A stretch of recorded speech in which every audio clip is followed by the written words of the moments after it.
بەڕاستی کورسات توانیتی ڕێز لە هونەر و هونەرمەندان و دراما و گۆرانی کوردی بگرێ هەر لەبەر ئەوەیە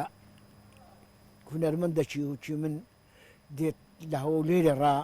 لە شەکرە شار دێتە سلێمانی لە ئەوەی درامایەک بۆ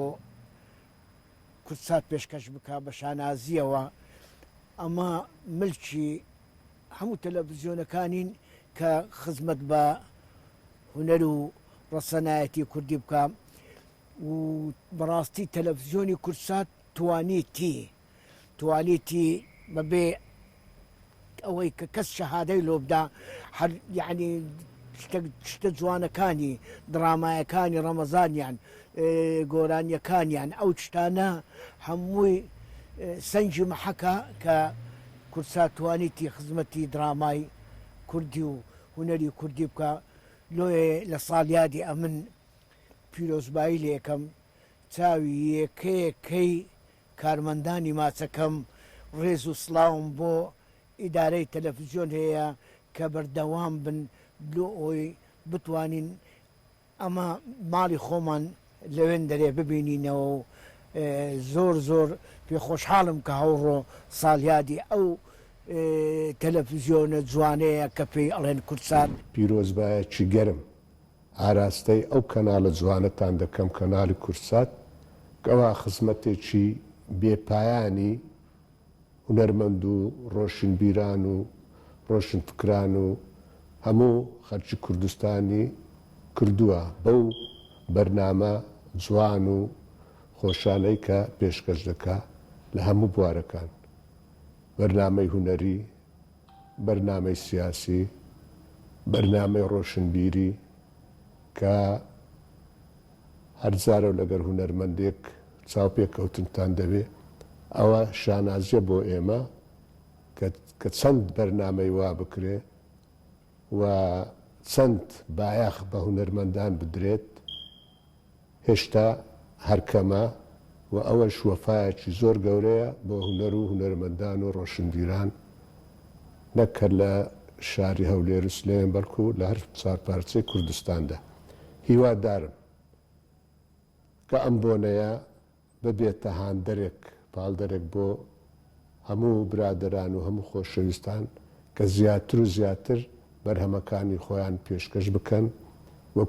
وە کورساتیش بە ئەکیت دڵنیام لەوەی هەردەم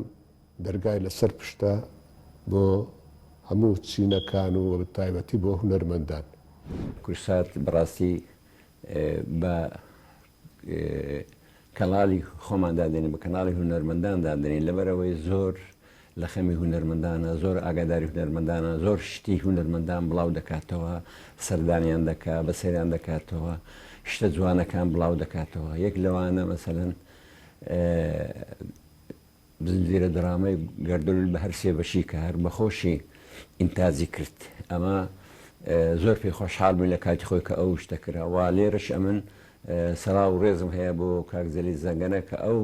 خاوانی گردەوە ئەو خۆی یعنی نووسینەکە و دەرهینانەکەی خۆی بوو تحملێکی زۆری کردە تا ئەوشی تاوا بوو تحملێکی زۆری کردەتە لەگەر ئەو هەموو هونەرمەندانە ئیدارەی کرد. ئیدی دووبارە پیرۆزبایی لە کورسات دەکەم و هیوادارم کورسات هەروها بەردەوامی لەسەر ئەو بەرنامە خۆشانەی بەرنامەی کە پشتگیری هونەرمەندان دەکا کە مادیەن و معنەویەن و هەروها ئەو درامایانە یان ئەو شانۆگەریانیان ئەو کارە جوانانەی هونەرمەندان پەخش دەکا خەڵکەکی زۆر چاوەڕێی ئەو کارانە لە کورسات دەکەن و بینەری کورسات گەلێک زۆرەوە بەو مناسبەیان چاوێن ماز دەکەم و هیوادارم ساڵێکی خۆش بۆ هەموو لایەک. پیرۆزباییتان لێ دەکەم ساڵۆگەڕی کورسات بەڕاستی ئەو تەلەڤیزیۆنە دامەزراندنی لە ڕێگای مامزەلالەوە بوو ینی کوردی بە دنیا ناساند و هەروەکو تەلەڤیزیۆنەکانی دیش برێ سەورەکی گەورە بوو ئەو تەلەڤیزیۆنە لۆ دنیا ئەجا بە بابی خۆ برێم کاتی خۆی ئەویش ئەنی پیرۆزباییان لێ دەکەم یەکەیە کە دەستی ئەمیان دەکوشم وای خۆشی و شادی و کامەرانیان لە دەخوازم لە ئەو تەلەڤیزۆنە جوانە کە کوردی بە هەموو دنیاە هەساد و لە ڕێ ئەو تەلەڤیزۆنەش بووە من دادەهێرۆخان خێزانی خوارێ خۆش بووم هەمزەلار خانمی یەکەمی عێراق ئەو کات سیدێکی بۆ کردم لە تاران سیدێکی بۆ کردم لە تاران وای خۆشی و ساغی و سەلاوەتیان و دەخوازم دەستێمیان دەکشم خزمەتێکی باشی بزافی هونەری ڕەوشنبیری کۆمەڵایەتی سیاسی ئابووری اقتصادی بزافی هەموو شتێکی هونەری بزافی هەموو شتێکی سیاسی هەموو شتێکیان کردی و کورسات کوردی بە دیریان ئاساندێ ساغی و سەلامەتی و ساڵۆگەڕیان لێ دەکەم دەستی هەمیان دەکشم هەر شاد و کابران و بەختەوەر بن بە بۆلەی دامەزراندی تەلەڤیزیۆنی کوردسات پیرۆزبایەکی گەرمتان لێ دەکەین هیوادارین بەردەوام من لە ئیشە جوانەکانتان و من بەڕاستی حەزم لێە زیاتر ئێتمان بە درامای کوردی بدرێتن بەردەوام نەک ساڵەنە مەسەلەن بڵێم ڕەمەزانان ئیش بکەن و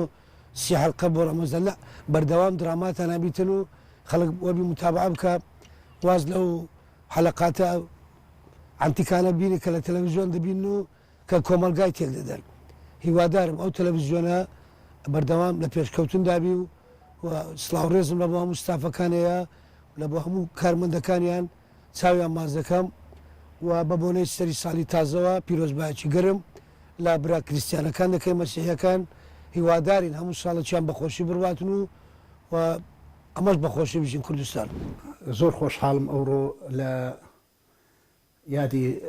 دامەزراندنی تەلەڤیزیۆنی کوردسات بتوانم دوو قسە لەسەر ئەو تەلەڤیزیۆنە بکەم مهمترین شتی کە کردی ئەو تەلەڤیزیۆنە سیاسەتێکی زۆر جوانی بەکارهێنا لەلایەن ڕاگەیاندنەوە دەربارەی هونەر و سیاسەت و اقتصاد و ئەوانەی هەموو لە خۆ کوردە بەڵام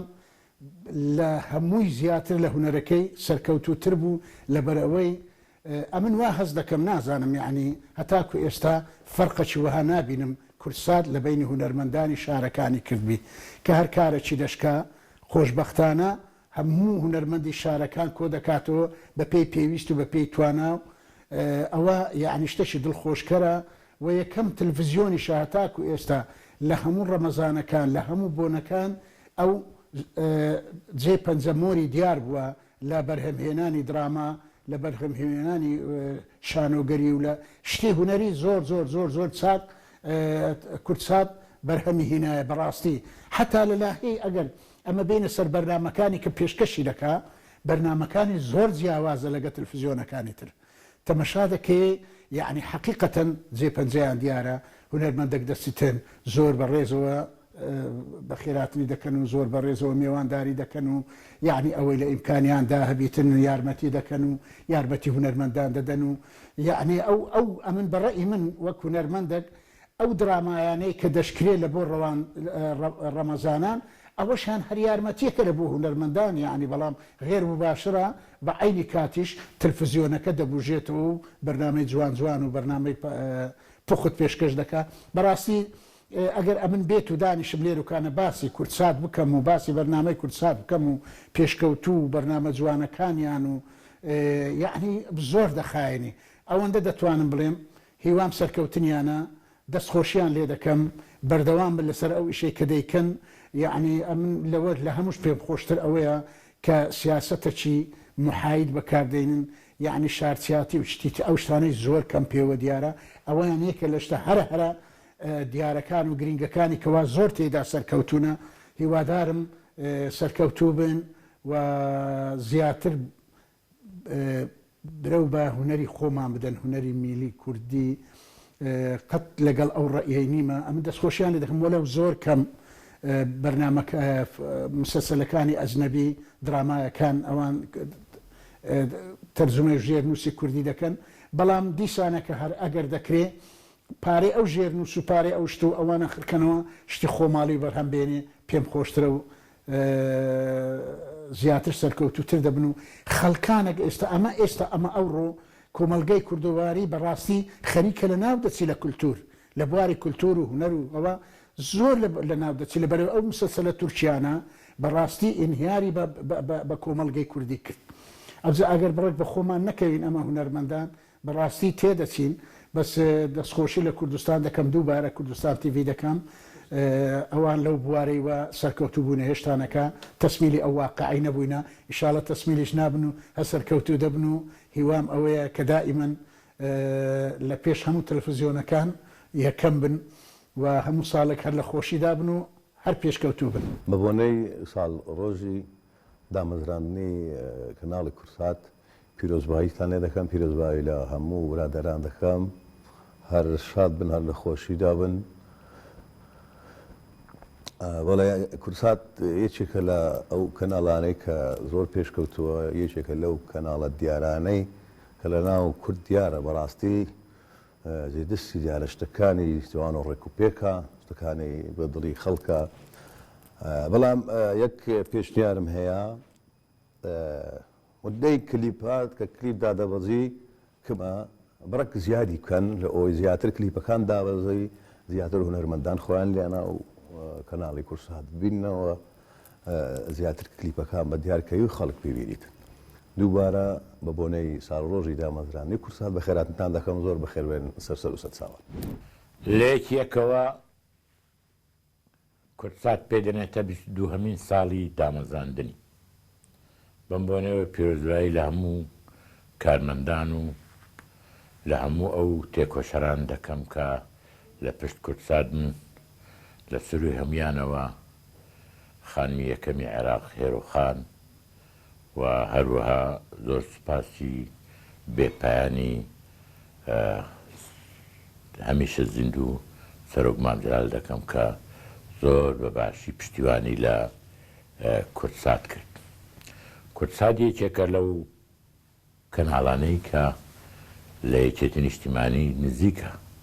بەڵام هەمیشە هەوڵی ئەوەی داوە کە سەر بە خۆی لە ڕێئیدان و لە هەڵوێز وەرگرتن و لە بەرنامەدا ڕشتن بپارێزی وە کورسات بەوە دەستی پێکرد تا ئەمڕۆژ هەروە سیاسەتی کردووە کە کورسات هی هەمووانە و دەنگی گەلی کوردستانە کورسات لە ساڵی 2000 بۆ ئەمڕۆ بۆ بە یەکێ لەو مەدرسەی پێگەیاندنی کادیرە ئەعلامیەکان بۆ هەموو کەناڵەکانی کوردستان هەر کەناڵێکی لە هەرێمی کوردستان بیگری کۆنە کورساتیەکی تێدایە بۆیە پێم وایە هەمویان حەقانانێک بخۆن دوانش بکەنە خێری کورسات چونکە ئەو نەوعە هەوڵانە تەنە لە کورسات بووە لە هەمیشەش ئەو دەرگای واڵا بووە بۆ کەسانێک کە بیانەوێ لە جێگای شر کار بکەن ئازادی پێدام.